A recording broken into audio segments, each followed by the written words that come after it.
That's why I say, man, it's like it all ends in a heartbreak. Even if you look in movies, it's the same thing. It ends in a bloody heartbreak. That's right. You know what I mean? That's right. So You're a bit hooked up there. yeah, got to pull a little bit. That's it. You can move a little bit forward. I got the short cable. That's Is he still good in the camera there, Dave? It's a disaster. Yeah. It's a disaster, man. I always ask myself this question: what is it they love about that life? Is it to walk in, I'm staunch, everyone look at me? Yeah. I know that I can put it on you. It's a subculture, and it's very cultural. And once you're in it, it's very hard to get out of it. Do you feel like it possesses you? It does to a degree. Like I was born into the system. Oh wow! Right. So back in I'm 62 now. So back in 1963, my mum was in a psych hospital. She probably had one of the worst cases of schizophrenia around. She was certified at age 11. Wow, so it's very been early on. Yeah. Unheard of now. And schizophrenia is a pretty tough one, man. It is. If people don't understand it about you, it can create a lot of problems. That's right. Because it's an instant snap out of nowhere, yeah? Exactly. And I think a big part of it too is around the supports people have. So my mum didn't have a lot of supports. She had a family, but back in the 60s they were all doing their own thing, trying to make their way in the world. So she spent a lot of her time in and out of Mont Park Psych Hospital. Wow. And back in those days, what happened is people that had strong family ties would go home on weekends and spend some time with their family. Those that didn't created their own leave, so they would just bugger off. Wow. And my mum used to go to a lot of dances and hang around where there was a lot of men. And I was a byproduct of one of those one-night stands. There you go. So she went back to the hospital, and she later was discovered that she was pregnant. And the department said, "You can't keep him. You're in no position to be a mother." Right? Wow. Just because of her mental state. So around the time that I was born, they let her have her for a couple of weeks. And then they were making arrangements to have me fostered out. But what happened was she took off. And I was about 3 weeks old, so she was gallivanting around Melbourne and realised that she couldn't look after me. It was beyond her. So she handed me into Brunswick Police Station and said, "I can't look after him." Wow. Back in those days, there was what they called wards of the state. So that's sort of like the state becomes your guardian. In order to make that legal, they've got to take you to court. So they take you to the Melbourne Children's Court, and the only way they could record that then was to open up a criminal record sheet to say that the process had actually happened. So back in 1963, here I am, newborn. I've got a criminal record before I even start. Wow, that's crazy. Yeah. So it basically says no visible means of support. So I couldn't look after myself, and my mother couldn't look after me. So I went into care, and I spent she actually put me into the police station when it took her life. So I didn't grow up with any parents. So for the next 18 years, I spent myself in and out of boys' homes and orphanages and a couple of unsuccessful foster placements. But by that time, I developed a deviant behaviour. I was a little crook. I was a little thief. Anything that wasn't bolted down, it had my name on it. I took it. So that continued up until I was about 18, by which time, up until 14, what happens if you do an offence? You couldn't be actually sentenced. That's right. So you would be returned ward of the state. So everyone was keen. I grew up in Lambie and Beltara, and back in those days, that's where Parkville, is now, the NYJC, the Youth Justice Centre, and the girls' section Cullity. That used to be Beltara. And then what would happen is as you graduate, you would find yourself in Tirana. So what happens is a lot of kids were really keen to get to Tirana because you could get a sentence in. So at 15, everyone's keen to go to Tirana because you'll get 6 months, 12 months, 18 months, whatever it might be. It. And then you think, well, at the end of that, I'm going home or wherever. Unbeknown to kids that were on a wardship, what happened then was you'd complete your sentence, but then you would remain held on your wardship. Oh. So, so it was double jeopardy. Yeah. Look, for some kids, they got their act together, they had supportive family or they had extended friends that they could go and live with at the end of their sentence. But for black ducks like me, I stayed in the system. So, it wasn't until I was a little bit older that I started committing armed robberies. And it was almost a gradual thing. That's where it gets hectic. It does. Now, that's where you're in a different ballgame because you're not robbing someone. No. Now you got guns and you're doing serious crime. That's right. That's where shit gets really dark. It does. And you want to maintain the bravado. So you hear stories that you go into a bank with or wherever with an unloaded gun, you're an idiot, right? So you load it up, and you've got no intent. That's interesting how you say that. Yeah, because all these little steps. Now you've gone from a unloaded gun to a loaded gun. That's right. Which is very easy to commit a serious crime. It does. And you go in there with no intent to shoot anybody or hurt anybody, but you've got to maintain the bravado. Wow. So, you go to jail and they find out you've got an unloaded gun, you're a wank.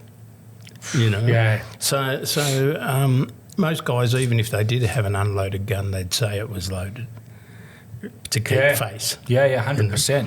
Yeah, so to kind of install that fear in the person. Well, that's right. And when you've got a loaded gun and you point at someone, the adrenaline rush is huge. Me being an underdog, being oppressed my entire life, all of a sudden I had all the power. Yes. And it's a very scary thought that all I had to do was squeeze that trigger and I had the power to end someone's life or not. It's like playing God's role at that moment. It is. I give life and I give death. Yeah. Oh. Yeah. But at the same time, because you think you're in control, and it only takes someone to make a move and you turn and you accidentally pull the trigger, that your whole life can change in a brief moment. A moment. How Just, crazy is that? It is so the line between going to prison for 5 years for an armed robbery to going to life for killing someone is hectic. It's beyond thought.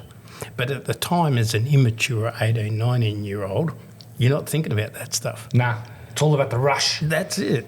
I can stamp him and I can put it on him and I can take his money because I can. Because I can.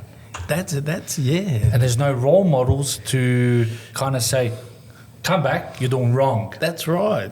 Yeah, exactly. And it gets even deeper because you haven't received that love. Now you're seeking that love. Exactly. But you can't find it. No. So you keep committing more crime. That's right. And I was an opportunist. So I grew up with one eye looking sideways all the time. So an opportunity to do and earn. Now, whether that's to rob someone, to steal a car, whatever it may be, it was a matter of just being an opportunist available.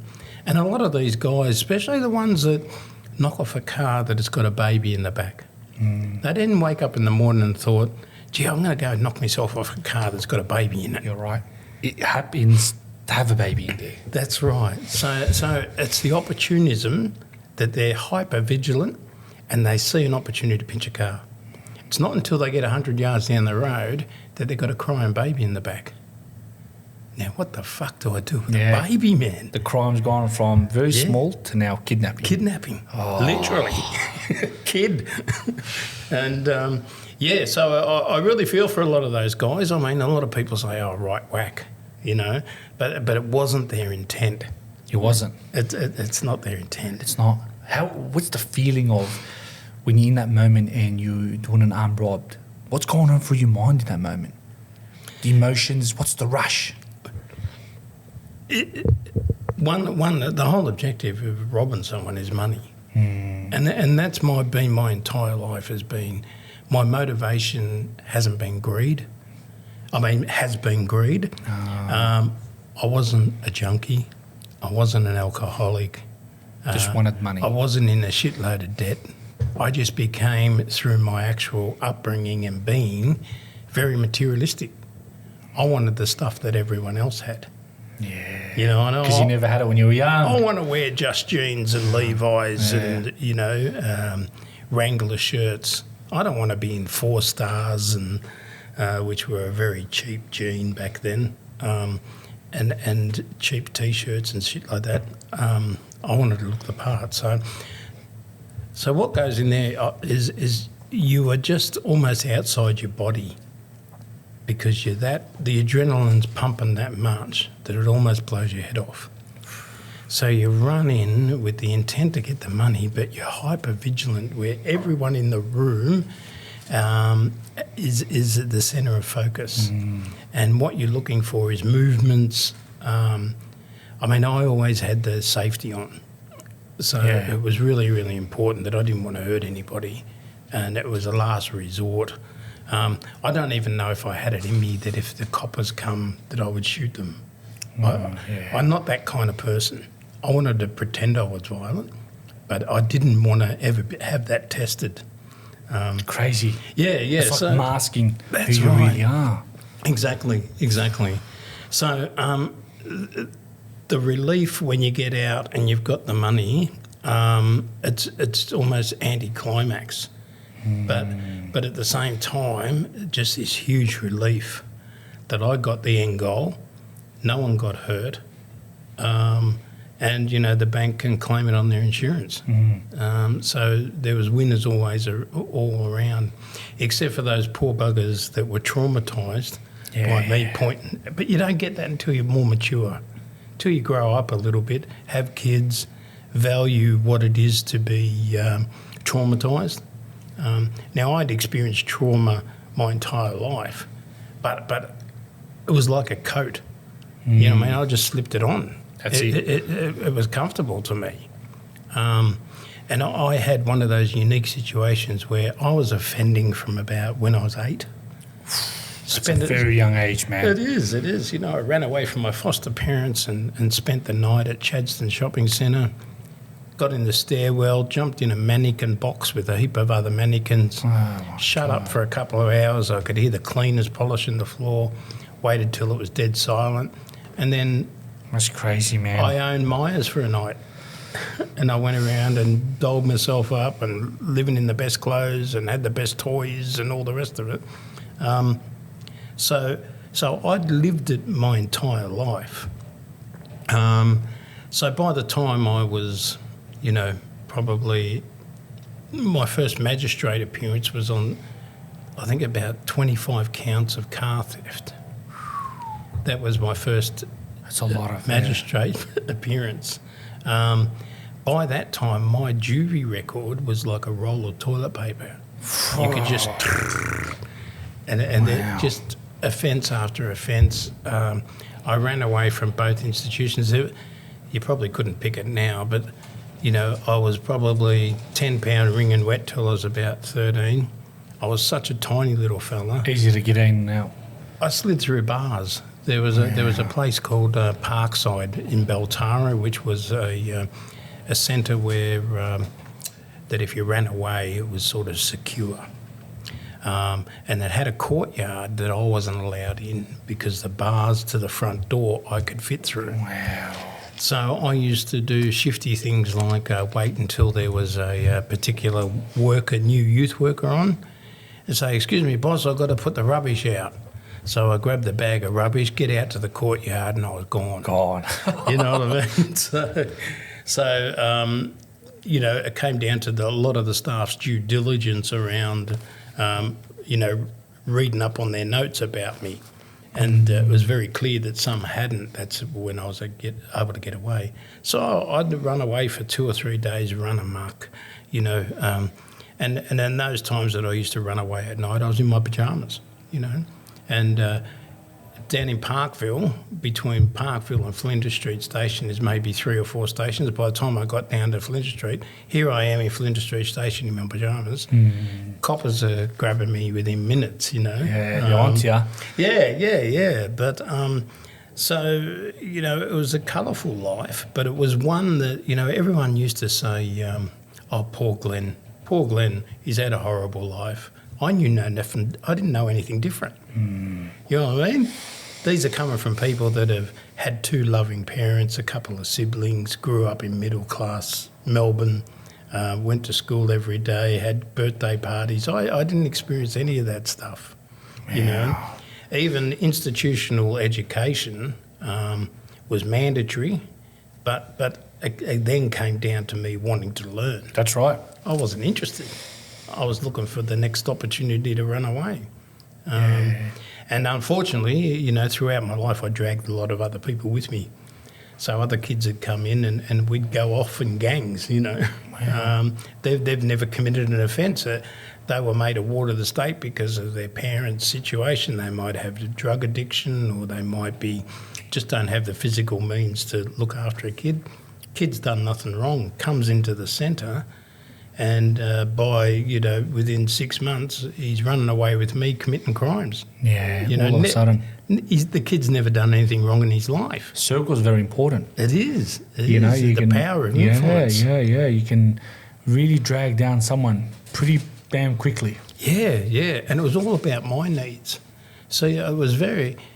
As I got older, I became less and less interested in doing things on my own. I wanted to do it with other people. So I pulled a lot of people into offending that had never offended before in their life. And it was all about me, not them. So my first 20-odd years, I probably put the N in narcissism. I see. Everything I did was a bit for me and about me. Because I didn't have siblings, uncles, brothers, sisters, parents. I was a lone little, like I fell out of the sky. You know what I mean? Did you love yourself at that point of life? Of course not. Yeah. Of course not. Do you feel like a lot of the crime you're doing was just out of rage? Yeah, I think I grew up as a confused little ant. I just so confused. But as I got older, I understood what was happening in the background, and I developed a course that I do with a lot of blokes. And what happened was that from the time that I was my earliest childhood memory, I was a victim, right? And I liked that victim status.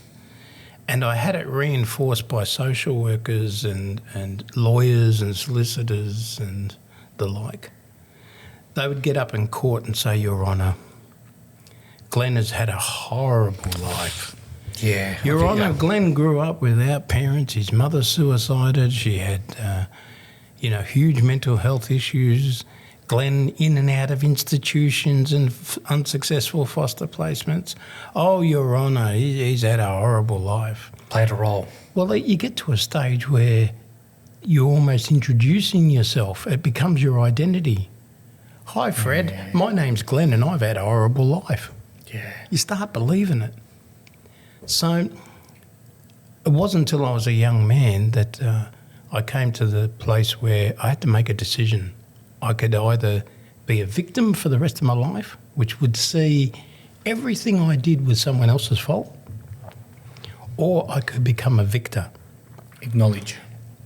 As a victor, you own your own shit. yeah, I had a horrible life, but in spite of that, I've been able to move on. Yeah. You know? Yeah. Sure, things didn't go my way, but that's okay. It doesn't go that way for everybody. We move on. So with a lot of guys in prison, I ran a victim course. So what happens is when you move from being a victim to a victor, you take ownership of that. But you're also at a cusp where you need to create a new identity. Because the old Glenn was just a rat bag and, you know, could have wallowed in that for the rest of his life. The victor says that I need to create a new identity. I need to stand up. I need to be a man. Acknowledge your wrongs and that's right. Shift your mindset. Exactly. So there was a lot of work done about, you know, you hear a lot in American armies and that, you know, we can rebuild him. But what we've got to do in the first instance is tear you down. Break you down, yeah. Yeah, and bring Does you it back. work? Yeah, it does. And it brings you back to a morsel, you know, a tiny little thing. And then you've got to build an identity. So that starts to develop through education, develop through getting into workplace culture. So getting on board in the jail industry where you start to do routines, get up at a certain time, go to bed at a certain time, conduct yourself in a particular way, develop new skills, exercise, not only the body but the brain. As you can see by this physique, I didn't do a lot of the physical. I concentrated on the brain. I love that one. So it was really, really important that by the time that you're ready to get out, most people can't recognise you. And that includes really, really difficult things like disassociation from friends. Because whether they're good friends or bad friends, they're a friend. Yeah. And they've stuck by you and they've been staunch and they've helped you out in certain ways. But you don't need that influence in your life no more. And until you're strong enough to be able to say no, thanks anyway, you have to disassociate. You have to. There's no choice. In order to change. Yeah, and it's important to have those conversations with your friends like, man, I think you're grouse.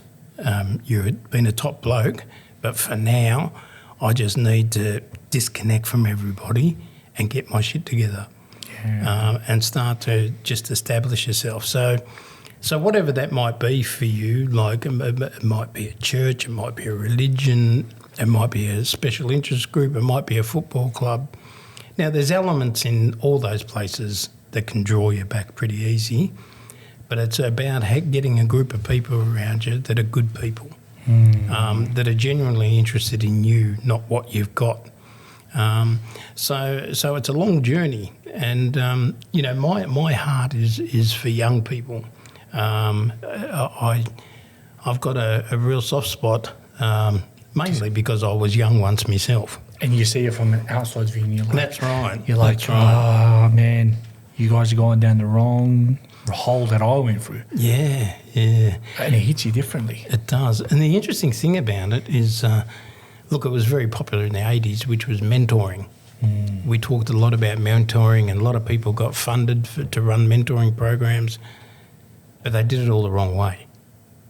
They didn't use lived experience. Yeah. What they did use were middle class, good standing people with a heart of gold. Haven't experienced it. But haven't experienced it. So a lot of the guys, you know, used them while they were in custody because it looked good for parole or getting out or whatever. But they would fall away once they got out because Mr. Johnny Two Straight was too straight. Yeah. Good bloke. But just wasn't there. But just the connection wasn't there. Because I feel like when you come from that environment, you connect differently with people. Yeah. I don't know what it is. I can never find the answer for it, but I realise you connect differently when you come from darkness. That's right. The whole dark environment. Like a few of my mates are shot and dead. Yep. You know what I mean? A lot of people that I know from the outside world haven't experienced that. So when we do talk about death and crime, I get emotional. They're like, why are you getting emotional? you got no idea. It's a real challenge, and even getting funding bodies like the state government to revisit mentoring is a real challenge, because they think it's something they've done in the past and it wasn't worth its weight in gold. But there's a huge movement out there at the moment, which is lived experience. It basically it's been going on for quite a while. Like, a lot of people say, oh, it's new. It's not new. There's places like Odyssey House for drug rehabilitation that have been doing this for 40 odd years. Wow, but no one knows about it. No one knows about it. What they used to do is they'd get people that were substance affected, had addictions, work through this program, and then part of their graduation was to come on board as staff.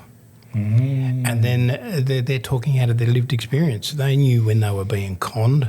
They knew when someone said, I've been abstinent for 3 weeks, whether that was legit or not. They knew the importance of being, what do they call it, going through withdrawal. They understand that. So they've been doing it for a long time. Today, which was basically birthed out of, I think it was like in 2020, the Royal Commission into Mental Health. The Royal Commission into Mental Health, one of the biggest recommendations was the use of lived experience in the space. So people that have gone through trauma in the mental health space that could offer, guidance and support to people that are going through it now. Things like seclusion, which means, being locked up in a padded room, compulsory treatment, all those sorts of things. We've got a group of people out there as lived experience that have lived it, experienced it, and are now coming out of it. Because they connect differently. They do. Yeah, when you've experienced, spent some time, whether it's in prison or crime world, you connect differently. You feel like it's a brotherhood. That's right. For some strange reason. Yeah. Yeah, and it's about acknowledging the fact that you've been there and done that. So I can walk into any prison in Victoria and they all give me the look as if to say, who's this wank, right? And then I open my mouth by saying that I introduced myself as who I am and said, I did 7 years jail. And you can just see it switch on. Hey, I can connect with this bloke. He knows what it's about. That is. Now, if I said I spent 7 years in the boneyard, it'd be a different story. Right? Yeah. But the fact that I'd spent 7 years in mainstream jail and experienced it in a number of jails, H Division, Pentridge. Look, I've been out of jail for 35, 40 years, so I'm talking old school jail. Yeah. Well, it was really tough back then. There was no Port Phillip or Barwon or that back in those days. People don't realise how tough jail was then. It was then. Oh, my God. It was a nicer place to be in the sense of the staunchness. Yeah. You knew a crook from a crook. Yeah. You know what I mean? Today you don't know. You know, they roll over quicker than a softball, Wow. But the minute you connect with these guys and they know where you've been, and there's a part of you that the language stays the same. So these people, including young people, can see through bullshit Very easily. You know what I mean? Some Steve guy that's been a teacher his whole life is mentoring me. It's like, what does he know about me? That's right. He's a lovely guy and wants to do, help you kick on in life, but it's just not there. So connecting these young people with mentors that understand the roadblocks and the things that trip you over, the triggering things like, going to a pub or going to certain places where you used to hang out. And especially if you're a drug user, you get a taste in the back of your throat. Yeah. And just by the experience. And a lot of them want to be heard. That's all they really want. That's right. They just want to be heard, man. I've sat down with a few people that had a really rough childhood and they just want to be heard, man. That's right. Yeah. And they not even ask you to fix anything. Nah. It's interesting because a lot of kids that grew up through juvie, back in my day, I don't know what it's so much like now, but you've hit the nail on the head when you say they want to be heard. Each year depending on what faith or whatever you're a part of, but let's say we'll take Christmas. We come together as a family at Christmas. Wow. Most people do, right? Yeah. And they share a meal and all the rest of it. The reason they're together is not only to celebrate the year they're in, but it's also to validate that they were there in the ones before. You know what I mean? We all need validation. So for me to say, oh, I remember 3 Christmases ago when Uncle Harry got up there on the table on his jocks and did a dance, you know. You get those warm and fuzzy feelings because everyone connects and understands. On, man. Spot on. For a lot of people in jail, they do it in isolation, right? So when they get out and they're told to go straight and move on with your life, I'm not going to compare them to Vietnam vets or anything like that, but they've had an experience that's very unique. And you need that fellowship. You need to be able to talk to other people that have been there and done that to validate that you were there. That's right. And if you can't find that, you know, you're seeking it through crime. Well, yeah. And you've got this void. You've got this void, and there's this sense of, I talk about the big fish and the little fish. You can either be a little fish in a big pond, or you can be a big fish in a little pond. Jail is the big fish in the little pond. Wow. Okay, because you've got notoriety in there, depending on who you are, right? So obviously, you know, we've got the recent events which are shocking, but with the 2 coppers getting shot, horrific. You know, that's off the scale. Absolutely, like ridiculous. I was watching a bit of it yesterday. It's like it's almost day 3, and this guy like. I was thinking to myself, I'm like, he must be in some kind of bunker because the weather's terrible. Yeah, that's right. You can't survive in this weather, man. And he's not getting picked up on heat from the helicopter. So it's crazy. The crime he has committed is ridiculous, man. Yeah. But at the same time, there's an element of guys in prison that'd be doing the hurrahs. Yeah, right, whack your dogs, you know, rah. It saddens me so much that, you know, they're put on a pedestal. Anyone that commits an offence against a copper when you're in prison is considered quite high. Yeah. Then you've got people like bank robbers and murderers, and it's hierarchical. Really? Yeah, and then you get down to the shit kickers like the junkies and the users and all the rest of it. So when you go back to prison, if your crime is categorised as one of the higher ones, you have a place in prison. You have some acceptance, you have some acknowledgement. Otherwise, you're just a shit kicker. So when you get out in the world, you're a nobody. You know, we've got, 16 million people in Victoria or something like that. Maybe not that high. I'm not sure. But anyway, either way, you're a nobody. You're insignificant. Yeah. But the minute you go into jail, you have some sort of status. There's gangs in there as well, yeah? There is, yeah. So is it like how they portray it in movies, or is it just more differently? It's broken up into... I think. I mean, it's long after my time. Gangs back in my day were either the underworld or whatever, but a lot of it is now racial, cultural. Yeah. So Lebanese you've got or Islanders, the Islanders, Sudanese. You know, Sudanese are quite an interesting bunch, and they're incredibly athletic. Very athletic. It's actually. It surprises me how athletic they are, man. Yeah, I mean, back in the early, I think it was the early 2000s or the mid 2000s, we had some stuff going on with the Apex gang. Yeah. Now, slowed down a little bit now. Well, the interesting thing about the Apex gang is that everyone thought that anyone that was Sudanese was part of the Apex gang. Yeah, nah. The Apex gang was about 8 or 10 guys who grew up in the Sudanese army. Yeah. Right? And they were rebels. And what they do is pulling people out of cars with guns and all the rest of it was daily activity for them over there. Because they were used to it over there. They don't know any better. They brought it over here, and it was about 8 guys. So we terrified the whole nation that every Sudanese was armed with a gun and ready to rip you out of your car. Was not true. So the Apex gang has sort of disappeared because they've moved on. And then even Aussies and the like have got a hold of this, ripping people out of their car and, abducting their vehicle and all that sort of stuff, and home invasions. Home invasions, again, started with the Apex gang. It's getting crazy, man, the home invasions. I've seen that recent clip where that guy was getting hammered. Yeah. Oh, my God. Not necessary.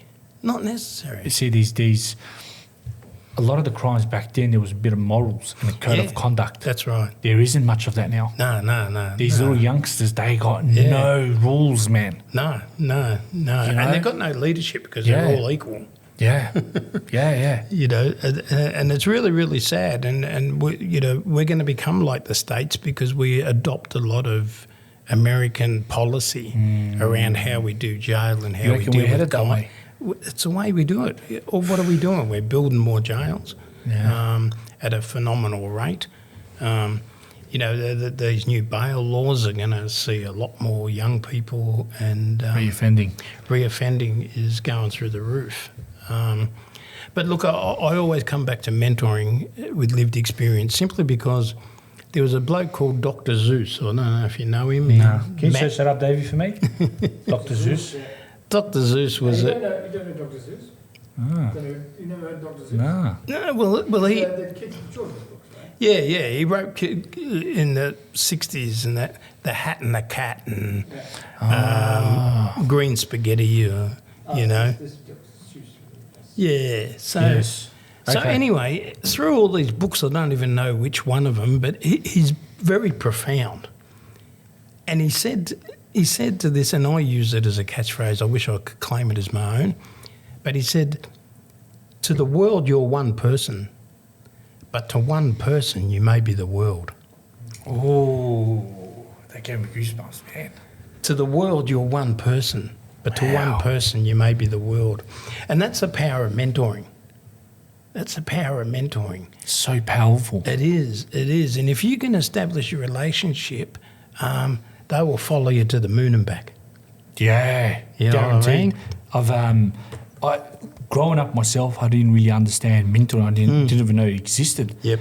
Until I realised meeting some people that are really, have good academics and background, and they're mentoring me. I was like, whoa, this plays a big role. Yeah. Massive. Yeah, and it works right across the board. I mean, we've got...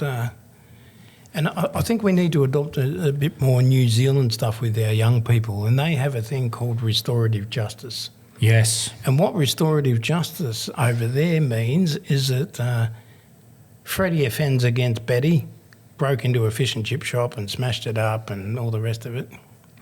So what they do is they caught Freddie and they bring him to this circle of restorative justice, which includes the offender, the victim, the police, and anyone else that was associated with it.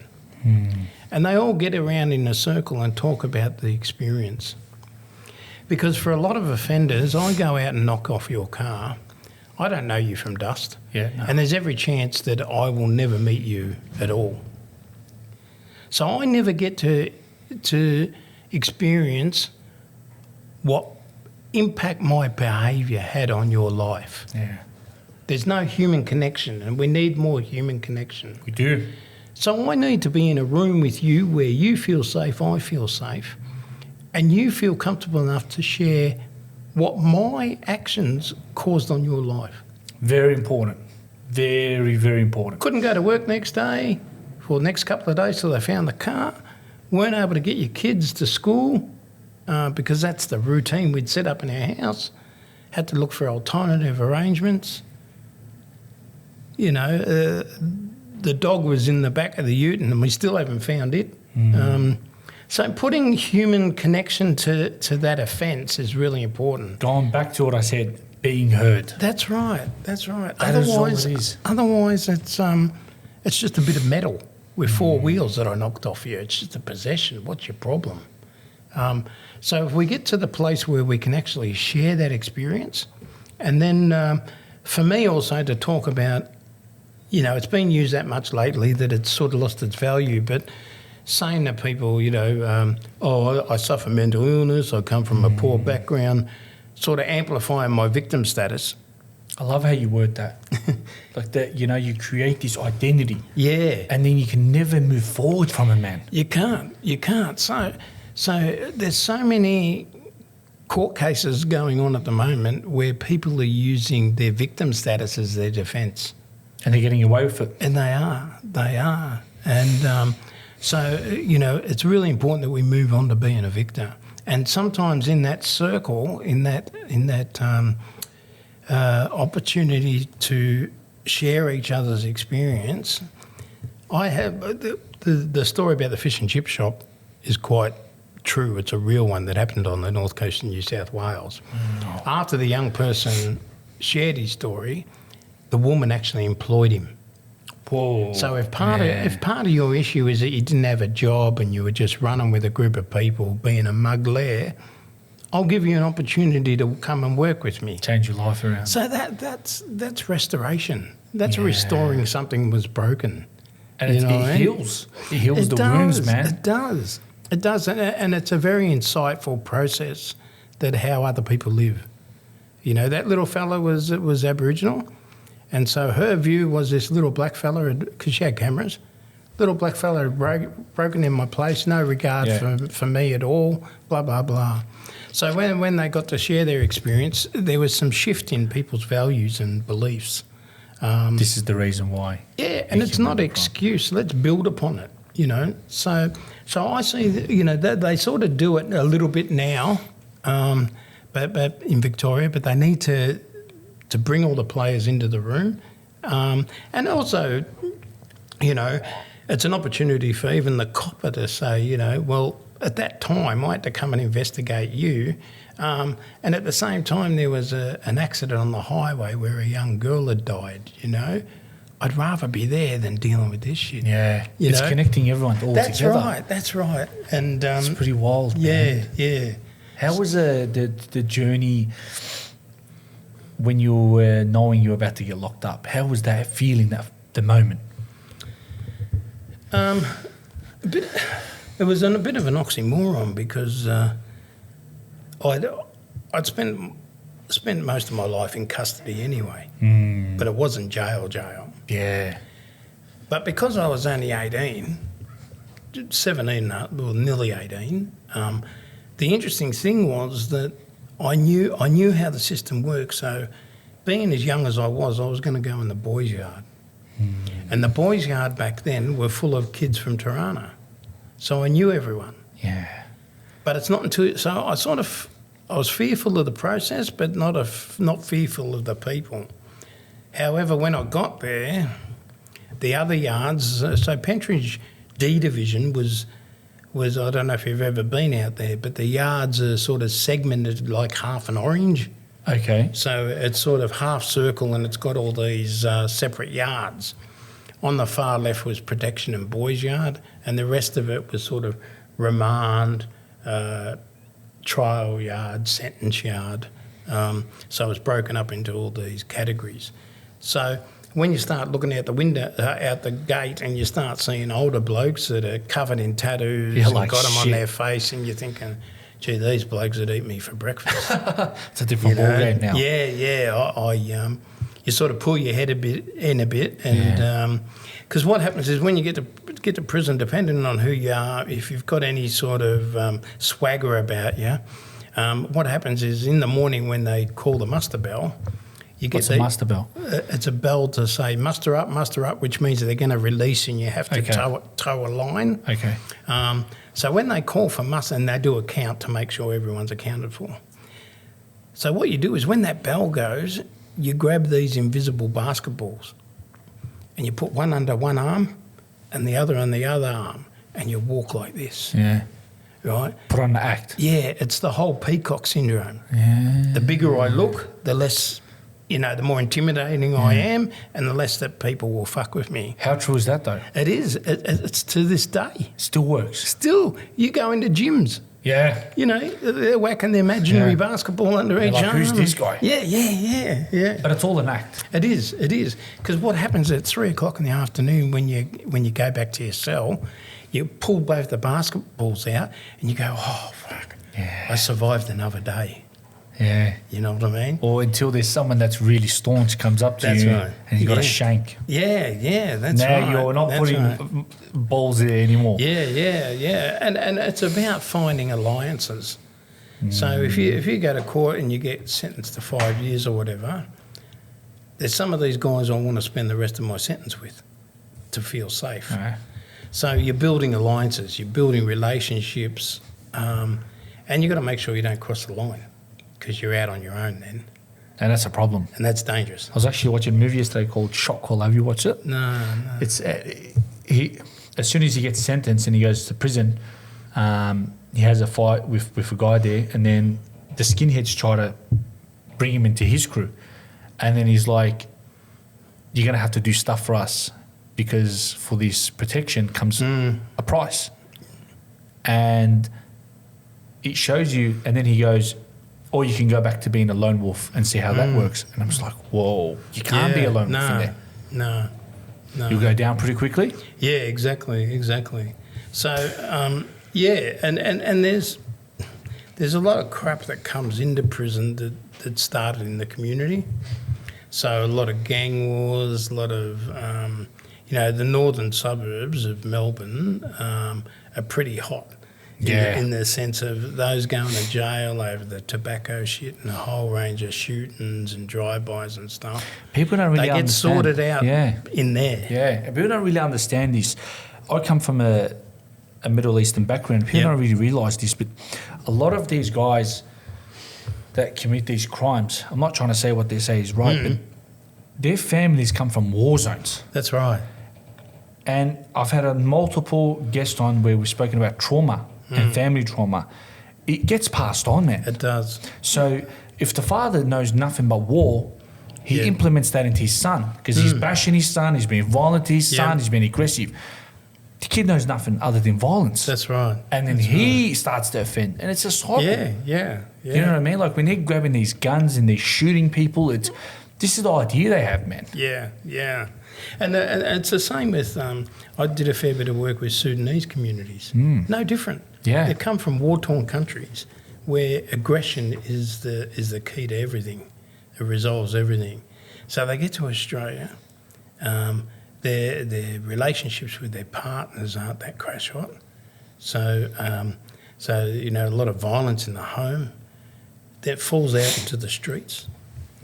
And it's interesting because there's different parts of Sudan and the rest of it where some people that have come out as financial refugees in the sense that they're not battling for a quid. Yeah. They just need a new start. And then there's others that have come out of camps that are, they both look black. But at the end of the day, they've come from very different social classes. Different cultures as well and everything, yeah. That's right. So when they get out here, one, we don't know enough about their culture to help them. Two, they're not settled enough to establish their own systems. So they're still working through the whole, how do we deal with family violence? How do we deal with street violence? So there's a whole lot of stuff going on at the moment where they're starting to get on top of it now. There's a lot less Sudanese offending than there was, say, 5 or 6 years ago. Oh, it was a massive crime wave, man. It was. Wild. Yeah. Now it's more of a variety of cultures in this new crime wave. And people don't really understand, it's actually high level of crime right now going on, man. The whole machete thing, it's ridiculous. It's crazy. And it goes back to what you were saying, it's connecting with these people. That's right. Living the experience. Yeah. There's a housing commission in Broadmeadows. I did security there for 2 weeks. And this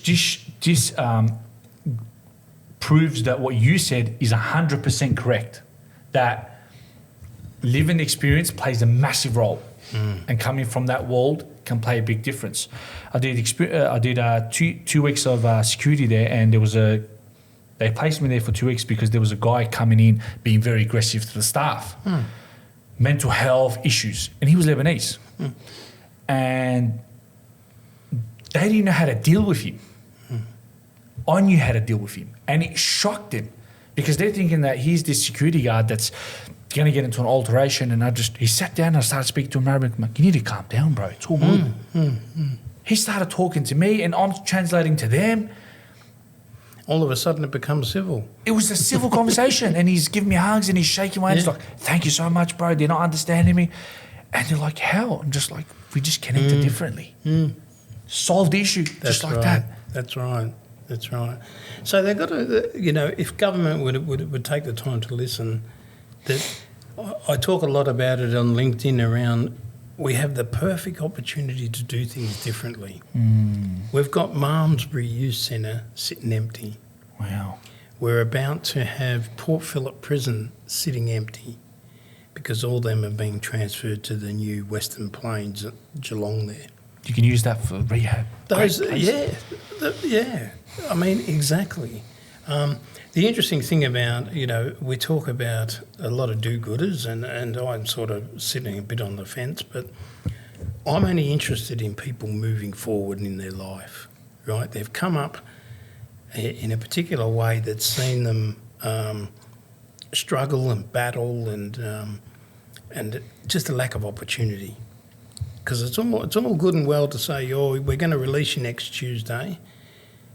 90% of people that are released from prison at the moment that don't have family, like parents that they can live at their own house, are being released into homelessness. And the government will say, no, they're not. We give them a 1-800 number and 2 nights accommodation in a motel. Okay, so what's the 1-800 number about? Well, what they do is they contact a particular, depending on what area they're in, they contact a particular service that manages the properties in that and the organisations in that particular area. So let's say in the northern region, it might be Launch Housing. So you ring Launch Housing, hi, I've just been released from prison. I've got 2 nights accommodation in the Formula One motor motel. And that place is disgusting, by the way. It is. You're putting them in an environment that's just... Well, yeah. I mean, the other option is we put them into a boarding house that is a two-way street. You've either got people getting out of prison or people going into prison.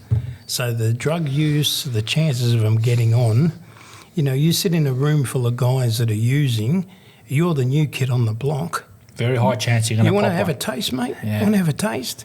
No. What are you, a fucking narc, are you? Bingo. So he says, he weakens and he has a shot and he's gone. That's it. You know what I mean? I personally suffer from addictive behaviours. Okay. Right? So I was, the government allowed me to smoke since I was 10. Whoa. When I was in Beltara, you used to have to get signed off by the Attorney General that you can smoke cigarettes. So he signed me off to smoke cigarettes at age 10. So up until I was about 50, I was a 2-packet-a-day smoker. So I understand what addiction is like. I gave up a few times, but not very well. Because the minute I had one, that was the end of me. Yeah. Back to it again. I go out with friends and they're all casual smokers and for some reason they can have a cigarette and not smoke another one for a month.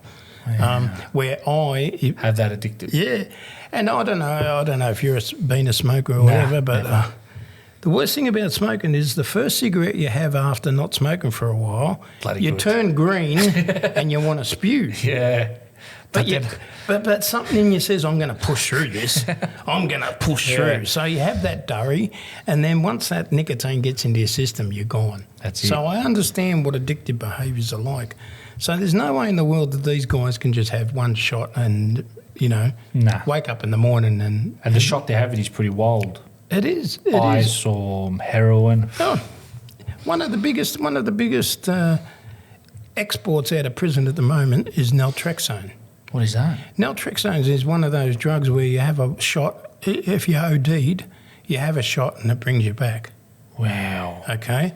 Now that's the biggest export out of prison at the moment because so many people have this. Don't get their addiction addressed while they're in prison because they still have the addiction. Well, they either have a bit of dabbling in there, or there's no treatments available that really hit the nail on the head. So what happens is that they have a huge concern that people, and it's happening, people are getting out of prison, having a shot of heroin and overdosing. Right? We've lost a number of people through overdose. Wow. So what they do now is give them naltrexone. And what happens is that, I don't know, you must have to give it to someone else, because if you've OD'd, you're not going to give yourself a naltrexone shot, you're out. So it must be give it to your partner or a close friend or someone that can bring you back. So what happens is they OD, they wake up quite aggressively because they've just blown $50-100 on this shot that you've just disqualified by bringing them back around. Never heard of it, man. Yeah. So and how addictive is that? well, it's not addictive at all, because what it does is just neutralises the heroin in your body. Wow. Okay, so and it must do something to your heart. But the problem I don't with know that a is lot now about it. It keeps feeding the addiction. You know what I mean? That's right. It keeps feeding the addiction, because now it's like, okay, I can take heroin, and if I do OD, bang, there's another shot. Yeah, that's right. It brings them totally straight, so there's no residual benefit of it. They're not off their face. It just brings them straight. You know, That's crazy. so so that's a very popular thing coming out of prisons at the moment. Look, the intent is good. They don't want to see people ODing, but it shows that because they've come in using 2 or 3 grams a day, Wow. and they think that they can walk out after a couple of years and use 2 or 3 grams, on their first day out, and it kills them. So, Wow. so there's a huge issue with drugs coming out of the system. It was interesting that during COVID, there was no change in the amount of drugs that were in prison during COVID, Wow. which is really interesting because none of them are allowed to have visits. So it's still coming in somehow. So it's still coming in somehow. Wow. It's bizarre. That's a disaster, man. I never knew that. Yeah. That's a disaster. That's actually crazy that Yeah. you would think that there's no visitors, so it would come down. Yeah, exactly. So it was definitely being smuggled somehow. Yeah. I'd hate to say how, but yeah. Corruption everywhere. Yeah, exactly. You know what I mean? Exactly. It's as long as there's corruption, there's never going to be a fix. That's right. Full stop. That's right. Yeah. And I had a guest. What was her name, Davey? That guest we had when she went to prison. Connie. Connie, yeah. Connie, very lovely guest. She served some time in prison, and she was explaining how there's the prison system and the justice system. It kind of fails the prisoners because there's no rehab for them. As soon as they come out, no one wants to hire them because they got a history, criminal history, and they're stuck.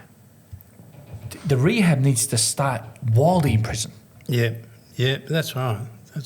And what strategies would you implement if you were to create like a rehab in there? What would you do that would help some of these prisoners that are coming out? I think the first thing I would do is separate the old from the new. All right? Yeah. So anyone over 25, say, is separate them from the 18 or even a bit younger. Why is that? Well, simply because the less exposure they've had to the system, the more you can do with them. They're not contaminated. Yeah. You know what I mean? The young ones especially. Yeah, because a lot of their psyche is around the brotherhood and Mentor. and being the gangster, and projecting this image that no one can fuck with me. I don't have to prove myself to anyone. The reality is, and they strut around the yard saying that all day, the reality is the minute you walk outside that prison, you have to prove yourself to 100 people. You have to prove yourself to your probation officer. You have to prove yourself to your parole officer. You have to prove yourself to your DNA worker. You have to prove yourself to your missus. You have to prove yourself to your parents. You have to prove yourself to everybody. So get that out of your brain for a start. The reality is you have to get out there where I want to chalk up some points. So if I was the minister tomorrow, I would open up Malmesbury Youth Detention Centre. Any young person between if you're entrenched in youth detention, you're not interested in A, B, C, 1, 2, 3. No, definitely not. The whole education system is out of their brain. They're not interested. They're not interested at all. What they want is respect and mullah. They want money. Money, yes. That's so true. And which age would you say this is from? 14. To... Well, I'd go 21. Yeah, you're right. That's all they want is money and Well, what happens is, I'll give you a classic example. For a number of years, I was an apprenticeship mentor. So I ran around mentoring hundreds of apprenticeships, right? A lot of them started out really well, but word gets around very quickly. So what happens is, I'm an apprentice plumber, and you got me out there digging holes 5 or 6 days a week, and you're paying me $350, right? It's not enough. Now I've got my boss and my mentor and my employment agency saying, hang in there, brother. At the end of this, you can open up your own business and you'll be in the big money. And that's 4 years. Young people don't think that long. No. You know what I mean? They have enough trouble thinking to next weekend and what they're going to do. So spot on, man. So what we need to do, so what happens is that he's saying, this sucks. So he's got this negativity rolling around in his head. He goes to the pub on the Friday night with his mates, and Freddie has just rocked up in a brand new bloody Maloo ute. And he says, where the hell did you get that from? Did you knock it off? He said, nah. He says, I'm labouring. I'm bringing home $1,200 a week. Yeah. You know, labouring. Fuck this apprenticeship.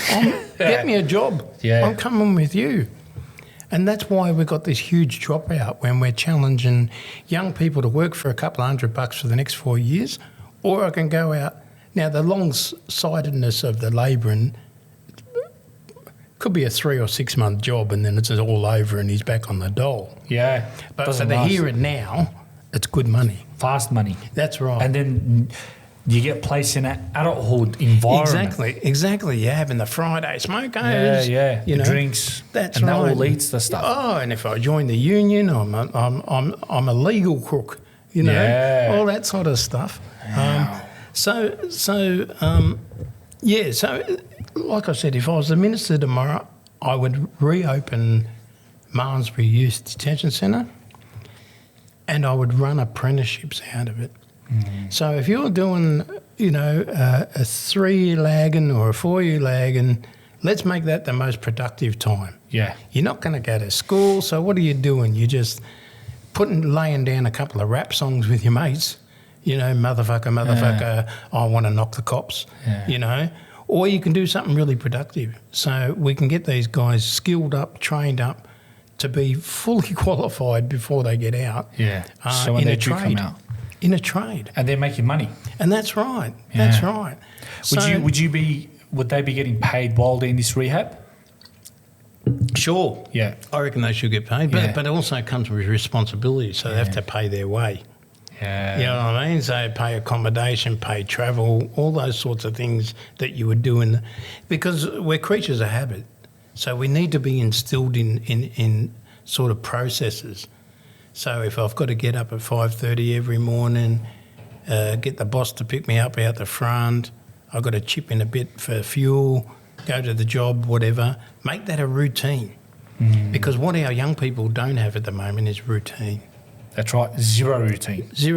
I'll get up when I feel like it. I'll go to bed when I feel like it. And a lot of them are just meeting up at mates' places saying, gee, what are we doing today? Who are we going to rob? Yeah. What's on the menu today? And then you got the drugs, the marijuana, the cocaine, the pharmaceuticals. Ooh. Yeah. And, I mean, I've never had, and neither has the prison, to be honest, had an issue with chuff. Very sedate, mellow people. It is. You know, they're easy to manage. Very easy to manage compared to someone that's on ice. Or alcohol. You know, a lot of, you know, in the 80s in prisons, most of the stabbings and stuff was over alcohol. Yeah. They were fuel charged on pumpkin juice.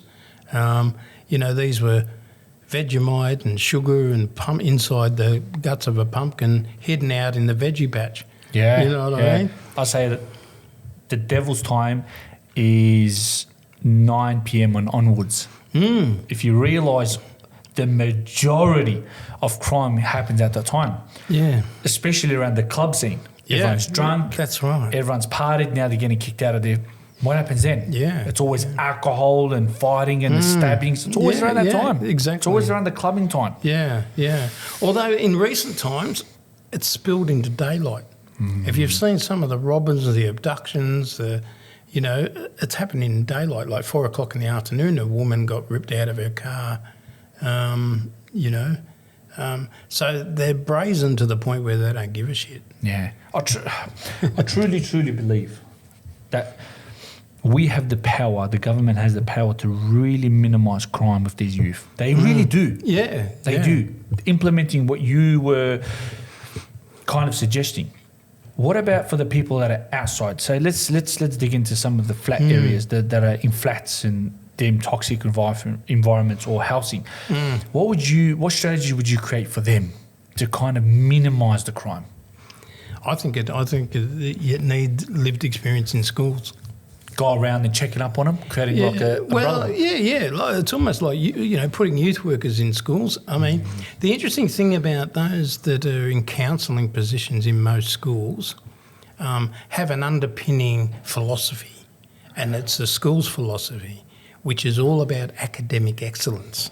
Bingo. Right? Bingo. So what happens is if I get the job as a counsellor, my underpinning purpose is to do whatever I can to produce academic excellence in that child. So we need to push that aside and make, we live in one of the luckiest countries. Whether you're 15 or 55, you can return to school at any time you like. Anytime you want. And some people aren't interested in academics. They're not. They're just not. They're not. I remember in Blacktown in New South Wales, the TER score was bloody pathetic. I think it was like 30%. But the bottom line was not one of them wanted to go to uni. Yeah. They wanted to work in Coles or Woolies or be a checkout chick. Yeah. So run with that. We don't have to produce everyone in our school as a rocket scientist. We don't need them. And those that choose to is based on a passion. Yeah. And that's the same for everybody. Everyone is based on a passion. So if they don't want to be in school, they want to be doing something else. And let's identify what that is and work towards that. I'm not a big fan of youth clubs and bloody youth centres. I agree with you. I feel like it doesn't.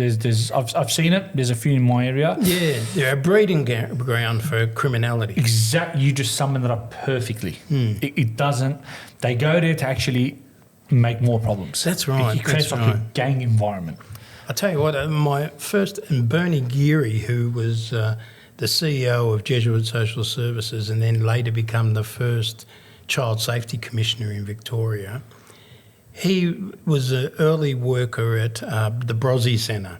Now, the Brosnan Centre was in Brunswick. It came about through Father John Brosnan, who was the knockabout priest who gave the last rites to Ronald Ryan, the last man to be hung in Victoria. Wow. So he had this centre in Brunswick called the Brosy Centre. He told me he would never, ever in his life open another centre like it because it became a breeding ground for crooks. It was designed for guys coming out of prison to meet up and feel socially connected.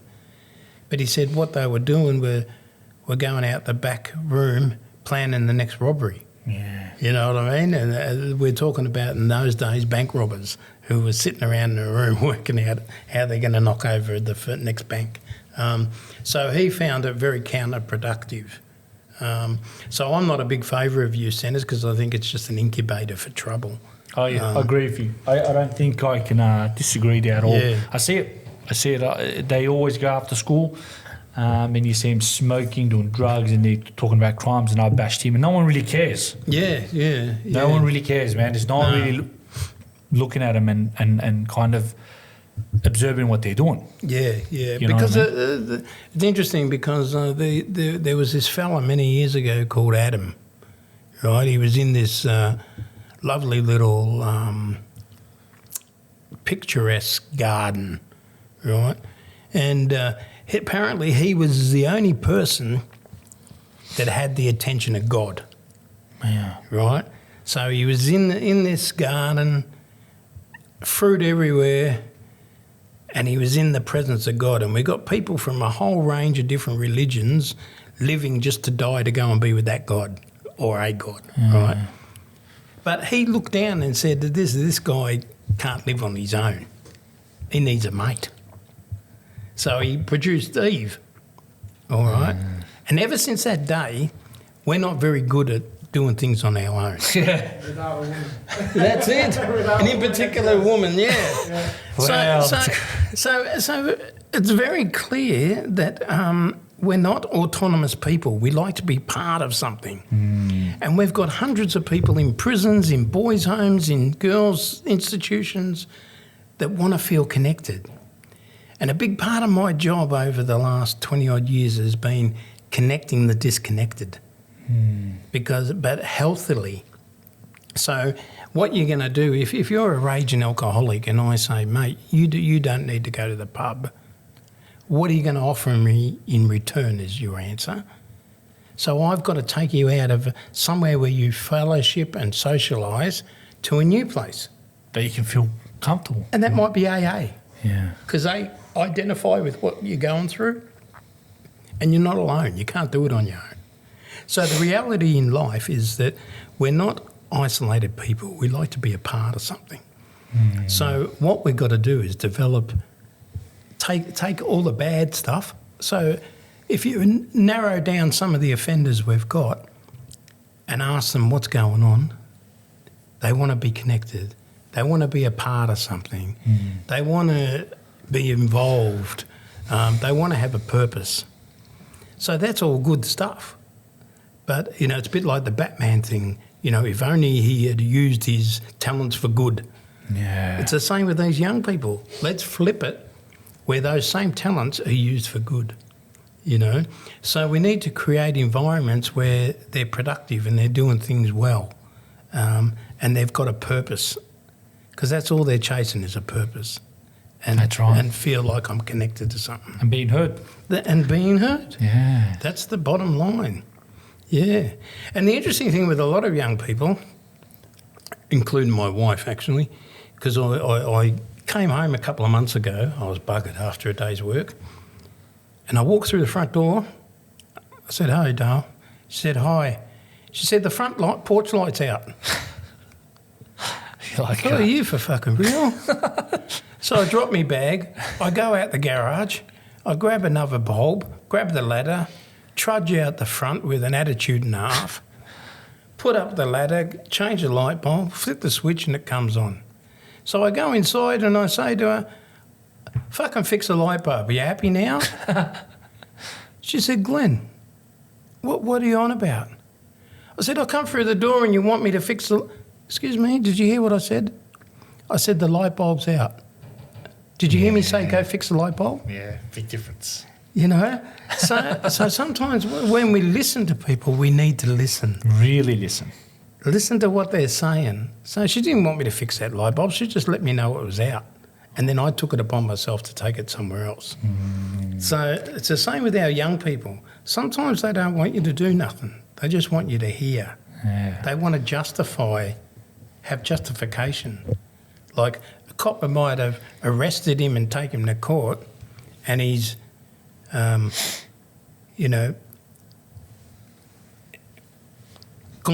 to court, and I've totally lost where I was going with that. Go on. I'm glad we have ad breaks. It's a wild. I hope he calms down. I hope this little wave calms down, and I hope that. I was speaking to a bunch of youth probably about 3 weeks ago. Yeah, I seen them in my area. They were outside. They were being noisy and loud in front of Coles and stealing shit. And I was like, "Come here, fellas. Come here. Talk to me. What's going on?" They're like, "We don't have a superhero, man. We need someone to look up to." Yeah. And I find that, that also plays a massive role, man. They don't have these person to look up to. Mm. You know, I feel like it plays a role. Yeah. Because a lot of them don't have fathers.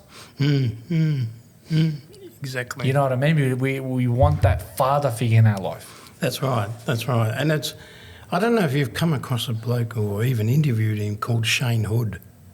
Shane Hood. I actually messaged him. Yeah. We're going back and forward. He works with a lot of people. He works with a lot of young people in the northern region. He's an ex-gang member. Very interesting bloke. But now he's professionalised his whole gig, where he educates a lot of workers in the field on how to work with these people. But he's got a group of young guys at the moment that he's raising up to share their stories and be role models. He'd be a great one to get on the show. I've been going back and forward with him. He's really good, man. He's an interesting bloke. Yeah. The next few guests that I have on as well were kind of that. Because like I said, man, education, I feel, is very, very important. It is, I believe it is the key to freedom. Yep. There's no doubt. But just some people don't connect with education. No. So you got to come in a different way with education to them. Yeah. Once you connect it to them, then you can start implementing strategy of education. Yep. Even from the point of view that when I was a young fella and got my life in order, and because I actually, When was the switch over for you? I'll tell you what. It was the catalyst for change was I met my wife. Wow. Right, bloody women again. Now I was in H Division in Pentridge, and this voice came on over the radio. Said it was 3KZ, matchmakers. This voice came over the radio and said, "Hi, my name's Happy, and I'm looking for an honest, sincere, genuine kind of guy." I thought, that's a bit of me. So I penned her a letter. Back in those days in Pentridge, all you got was an envelope with a pre-stamped stamp thing on it and a foolscap bit of paper. So I wrote this letter to her, telling her about how much of a sincere, honest and genuine kind of guy I was, but didn't mention the fact I was in prison. So I was also wise. So I sent the letter off and heard nothing for about 5 weeks, and I thought, oh, well, she's kicked me to the curb and chose someone else. Because basically what happened was she came on the radio, gave her a spiel. That's it. And then everyone had to write into the station, and then the station would then pass on those letters. So anyway, about 5 weeks later, I got a letter back saying, I found your letter very interesting and intriguing and all the rest of it. So we started corresponding. That went on for about 3 or 4 months. Unheard of. Like, she obviously thought I was in the community. Like, wouldn't you have met by now or whatever? This is way back in 83 or something. Oh, yeah, a long time ago. Yeah. I wasn't even born there, man. So so anyway, she wrote back a letter and said, I think it's probably a good time we meet. I'm thinking, fuck, meet? I'm in prison. So anyway, I shared a yard with Chopper Reed. Oh, wow. And I said to Chopper, I said, man, I've got a problem. He said, nah. He said, that's not a problem. He said, what you do, listen carefully. You write her a letter and tell her that you're in prison for tax fraud. Everyone does it. Yeah. You were just silly enough to get caught. Yeah. I thought that makes sense. So I wrote her a letter and said I'm in prison for tax evasion. So she said, oh my goodness, I better come and see you. So she came and visited me, and a year to the day, we got married in prison. Wow. She had a little girl and a boy at the time, so it was a ready-made family. I'm still thinking connivingly, like, shit, this is going to look good for parole, isn't it? So You didn't think you were going to fall in love that quick? yeah. So I didn't think it was love, commitment, all that other stuff. It was about me. Oh, this will look good for parole. Yeah.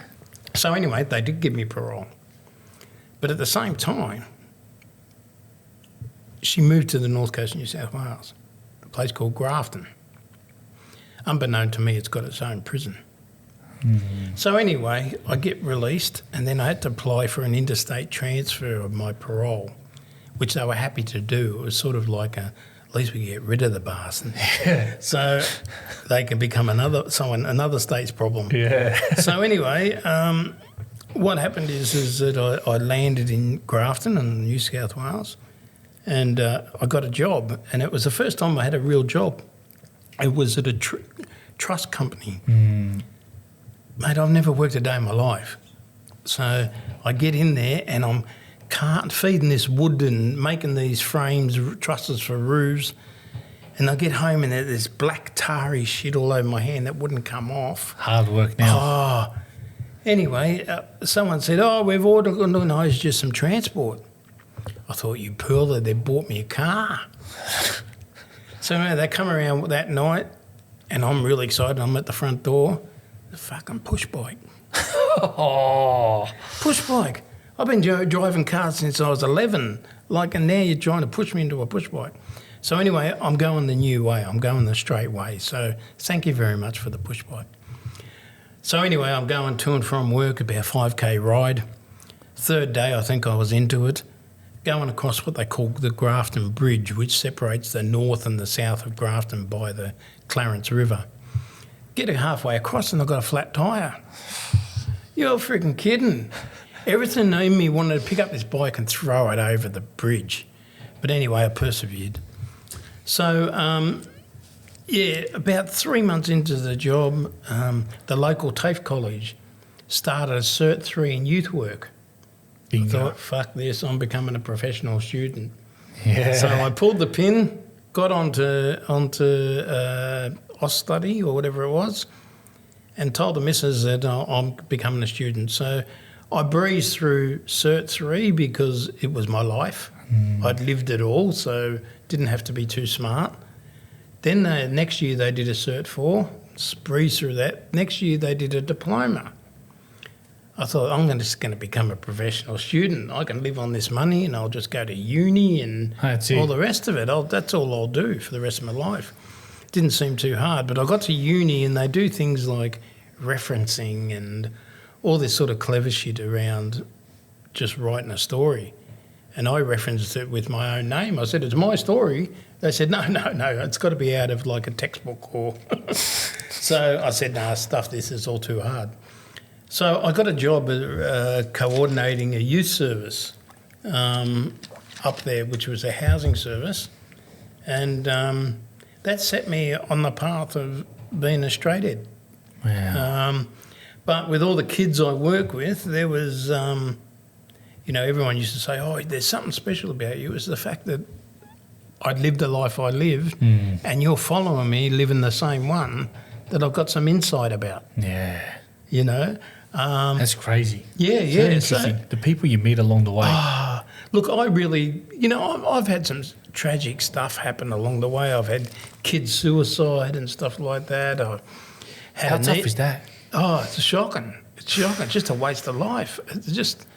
It still blows me away today, thinking about them and thinking about newer people just gone, So sad. And the majority of them just wanted to be heard, man. I'm telling you. Exactly. That's the bottom line. They just feel like no one's there for them. You don't understand me. Yeah. Is it happening a lot? Yeah. With youth? Yeah, with youth, young people, yeah. More so in the rural areas. Which area are they? Like in the country. Really? Bendigo, Ballarat, Albury, Wodonga stuff. Less these areas? No, still a fair share. A lot of them around, it's a little bit complex for me because I don't sort of move in the areas of sexuality, but there's a lot of people that would like to come out but can't, or when they have, they've, taken their life, which is really sad. But, at the end of the day, it's all about getting people just through this rough period. That there's light there. There is, and it's not always a head-on train. Yeah, no. It's a process. It is. You're up and you're down, and you believing in yourself, and there's always hope, man. There is. As long as you got air in your lungs, there's hope. Do not give up. There is. How was it how was it talking to Chop Reed? Oh, he's a dag. Different He's a man, dag. huh? Yeah. I think the people that struggle with him is those that took him serious. Hey. You just sort of roll with him, and my personality probably suited his because I'm a little bit witty and a quick thinker, and he loved the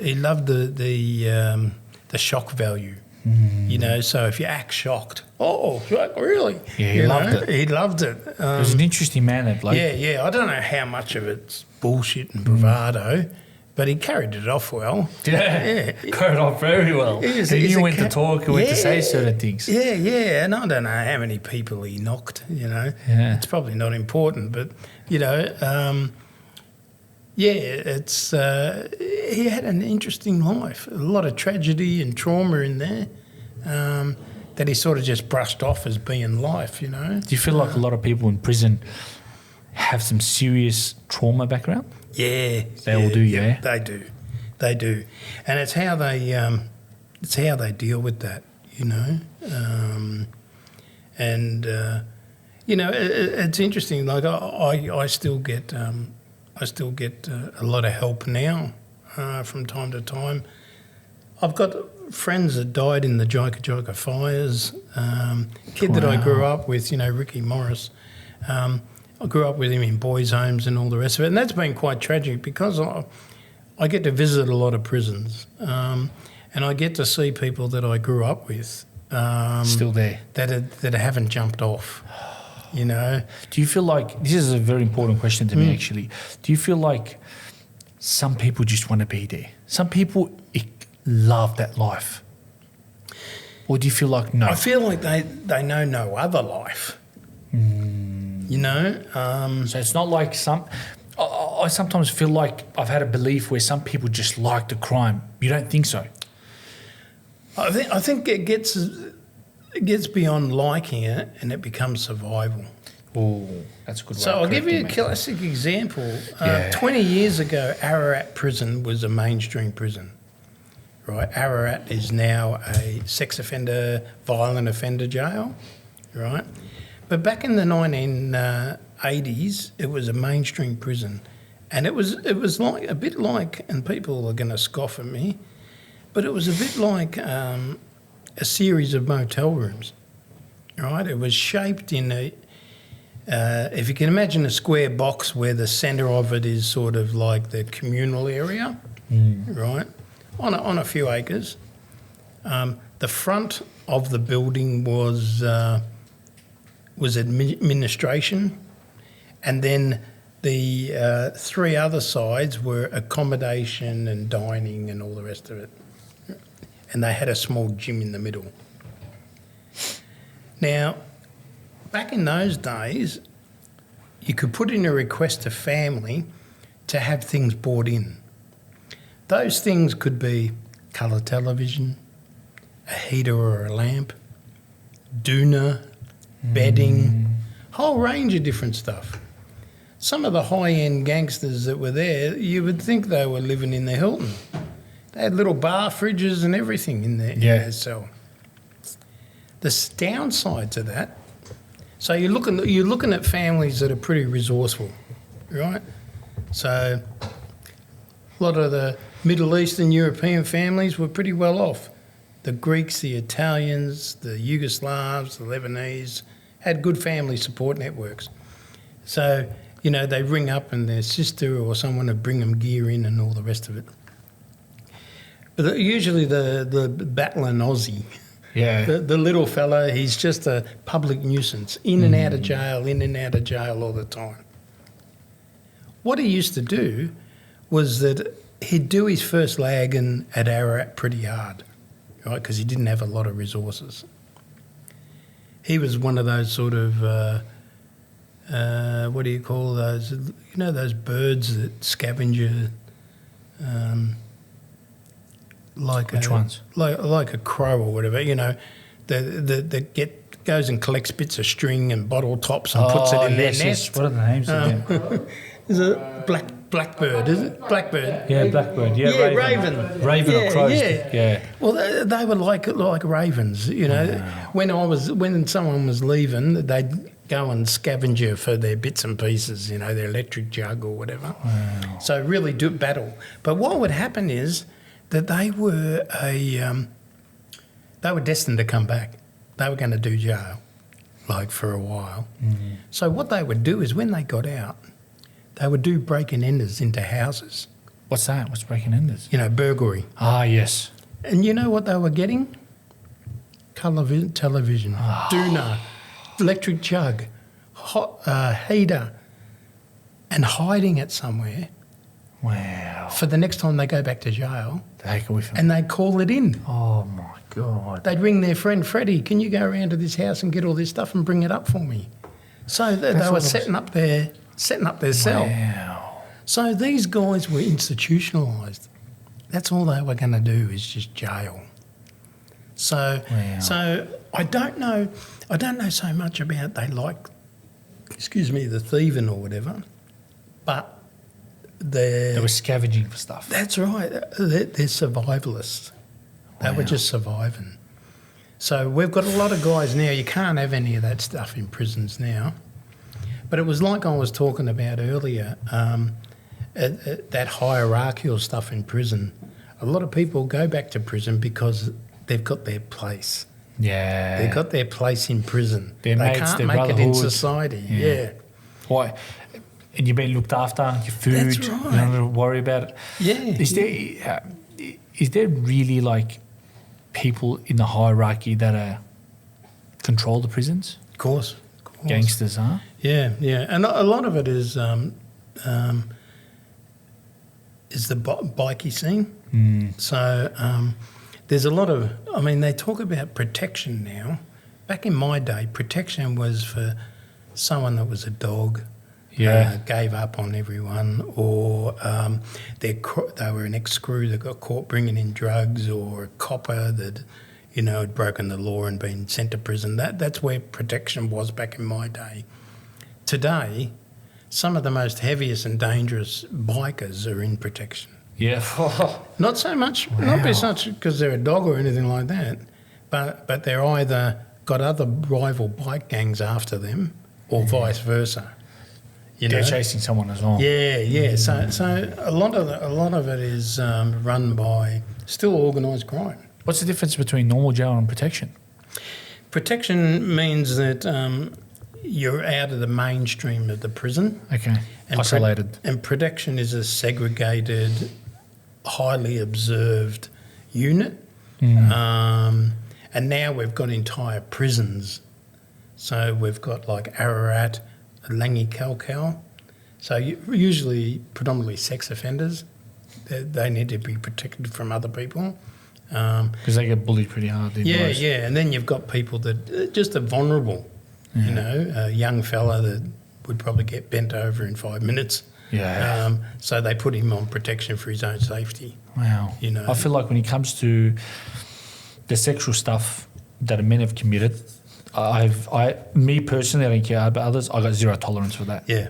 I feel like there should be a severe punishment for that. Yeah. Severe. I don't think they get punished enough. No. I don't care what.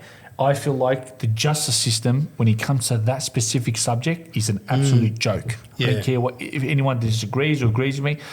How does someone that commits a rape 3 to 4 years and then he's out? He's going to commit the same crime, you stupid idiots. It's ridiculous. I struggle with, crimes against children where they go to the county or the Supreme Court and they're given a bond or 18 months sentence.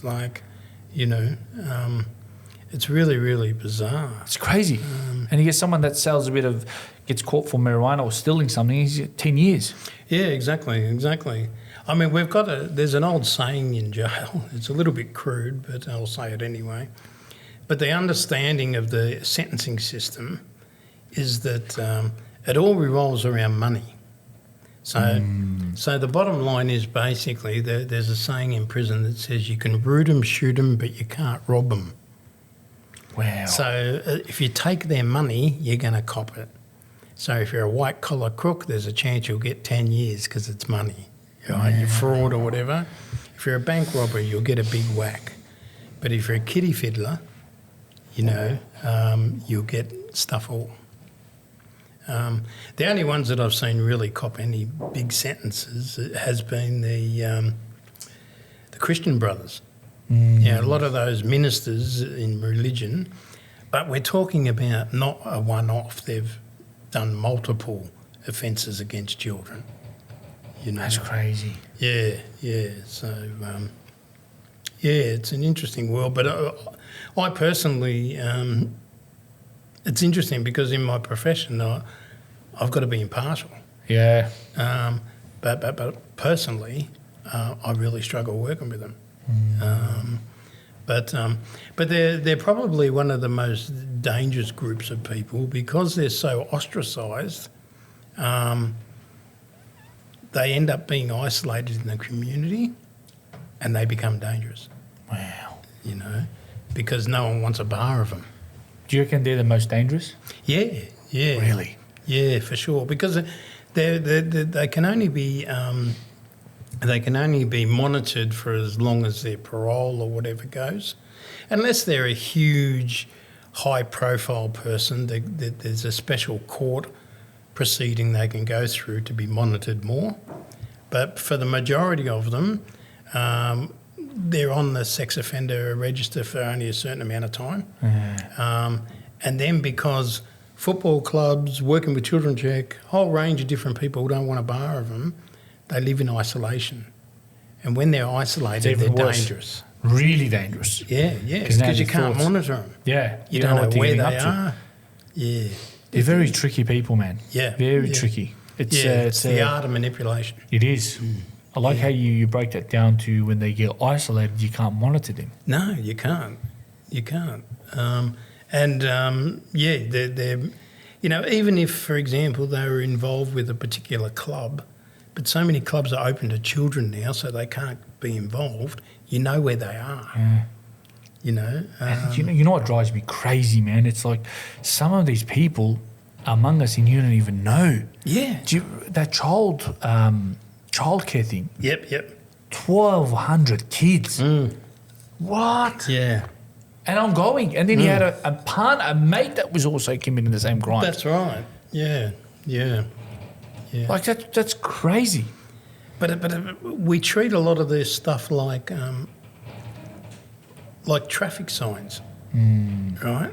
And what I mean by that is in a local street, there might be a high volume of close misses, walking across the street. You put in petitions for a crossing, but they don't do it yet. Yeah. But after the first fatality, all of a sudden there's a set of lights or a crossing there, We tend to close the gate after the horse is bolted. This is the same system. So we've had this outrageous example of child abuse, and now we're going to get CCTV cameras. We're going to tighten up working with children checks. But the horse is already bolted. It's gone. There's 1,200 traumatised kids out there. That's it. It's bizarre. Then we multiply that by the knock-on effect. So, What's a lot of the time... effect? Well, we talk about. The knock-on effect is the association. So, for every one child, there could be 2 siblings and 2 parents. So now we've got 5 people that are traumatised by the incident, not one. Wow. So you say that there's a risk of 1,200 kids being exposed to this bloke. Multiply that by 5, because there's the parents and the siblings of that child, or the grandparents. So it's really huge. It amplifies, Wow. Yeah. It's the same with, with the justice system now. We talk about people that are exposed or influenced by the justice system. So we're not talking about just Johnny going to court. We're talking about his circle, because his kids are impacted by it, his partner's impacted by it, his parents, her parents, the grandparents. So for the sake of saying come into contact with the justice system is not just Freddie the offender, it's this community of people around him that are exposed to it as well. That's right. It's huge. If you were piece of advice to the world from Glenn, what would it be?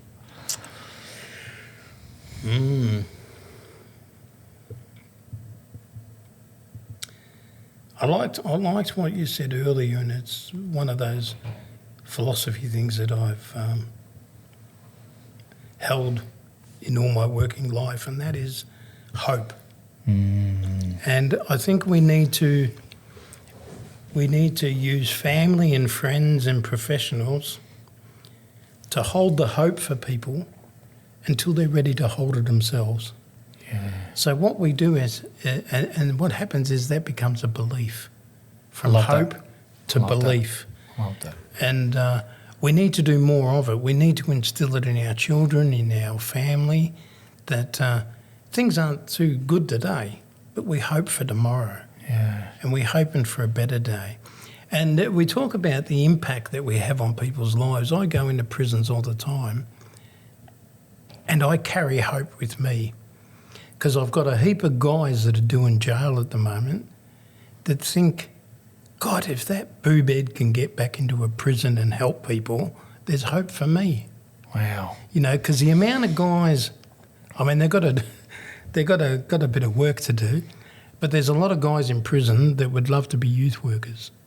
Yeah. You know, they reckon they can make an impact, or they want to be I drug believe that. counsellors or stuff like man. that. I believe that. But you've got to walk the walk first. Yeah. You can't have one foot in being a crook and the other foot being a good guy.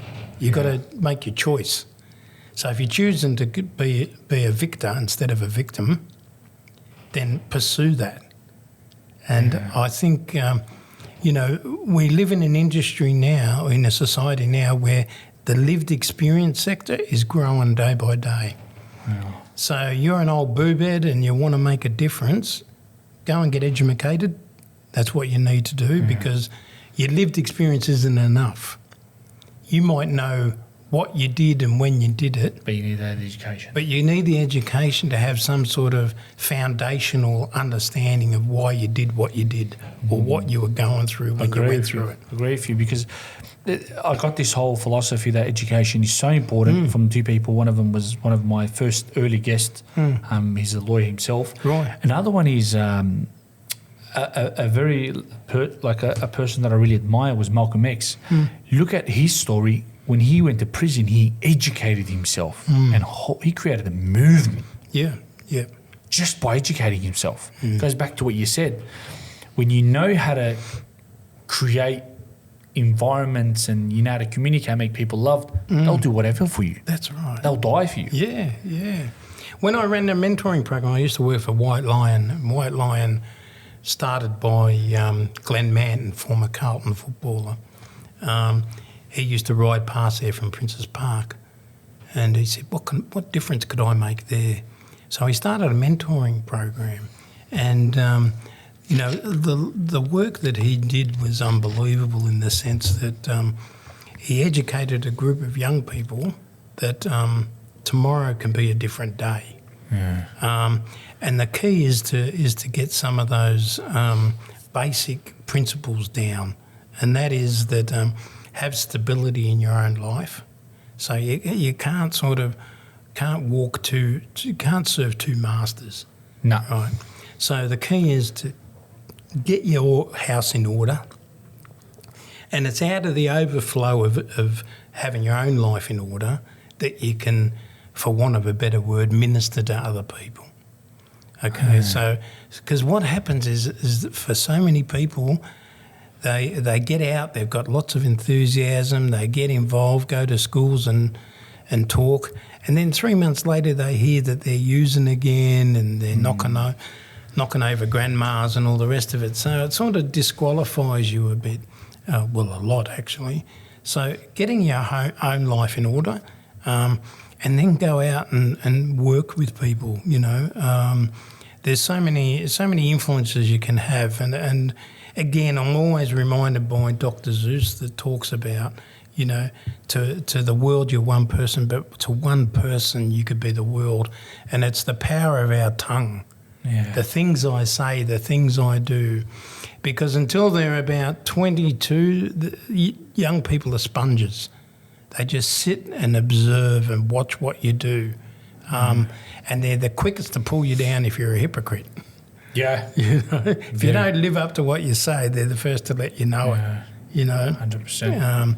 And I think one of the special points I'd probably make now that I thought about it, when I was a young youth worker, I was down in Flinders Street, sitting on the steps, and I was pretty much going to not allow any young person that had the life that I had to relive that.